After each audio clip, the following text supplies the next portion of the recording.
দ্বিতীয় দিনের মতো গ্রাহকদের পক্ষ থেকে আমরা মানববন্ধন করছি। আপনারা অবশ্যই জানেন যে ইসলামী ব্যাংক এস আলম দখল করে ব্যাংক ডাকাতির মাধ্যমে হাজার হাজার কোটি টাকা লোপাট করে নিয়েছে।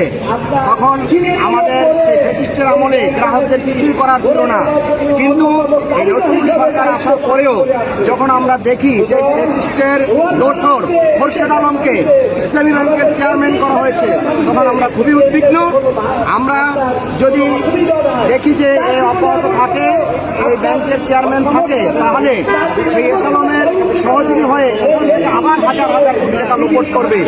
এই জন্য আমরা গ্রাহকরা চাচ্ছি এই খোরশেদ আলমকে এই মুহূর্তে অপসারণ করা হোক। যদি সরকার উদ্যোগ না নেয় তাহলে আমরা মাঠে থাকবো এবং যে পর্যন্ত তাদেরকে অপসারণ করা না হবে ততক্ষণ পর্যন্ত আমরা মাঠ থাকবো না। জনগণের দাবি নিয়ে জনগণ রাস্তা দাঁড়ায়, সেটাকে খণ্ডানোর দাবি দায়িত্ব হচ্ছে প্রশাসনের। আজকে এখানে আমরা স্বতঃস্ফূর্তভাবে জনতার সাড়া পেয়েছি। আমরা দাঁড়িয়েছি এই রোদ উজ্জ্বল এই অবস্থার মধ্যে একটি দাবি, সেটা হচ্ছে ইসলামী ব্যাংককে দালাল মুক্ত করা। ইসলামী ব্যাংকের সাবেক এমডি ছিলেন পরিচালক আমাদের জনাব ওমর ফারুক স্যার, যিনি অত্যন্ত দক্ষতার সাথে বাংলাদেশ এই জনপ্রিয় ব্যাংককে পরিচালনা করে যাচ্ছিলেন এবং বাংলাদেশের লক্ষ জনতার নিরীহ জনতার আকাঙ্ক্ষাকে পূরণের কাছাকাছি চলে গিয়েছিলেন।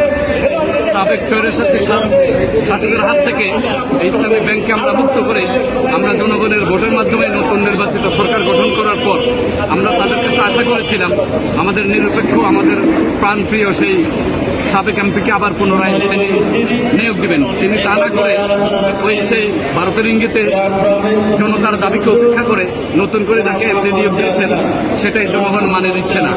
বিদায় আমরা চাই জনতার সেই প্রাণের দাবি সাবেক আমাদের ওমর ফারুক ভাইকে আবার ইসলামী ব্যাংকের চেয়ারম্যান নির্বাচিত। বাংলাদেশ ব্যাংকের গভর্নর থাকা অবস্থায় তার দুর্নীতি প্রমাণিত হওয়ার কারণে তাকে ওখানে থেকে বহিষ্কার করা হয়েছে। এই বহিষ্কৃত ব্যক্তি যখন নাকি পুনরায় আবার আরেকটা ব্যাংকের দায়িত্ব নেয়, যার ভিতরে কোনো ইসলামী লেবাস নেই, কালচার নেই, তাকে ইসলামী ব্যাংকের ম্যানেজিং পদে দেওয়া এটা জনতার সাথে বিশ্বাসঘাতকতা ছাড়া আর কিছুই নয়।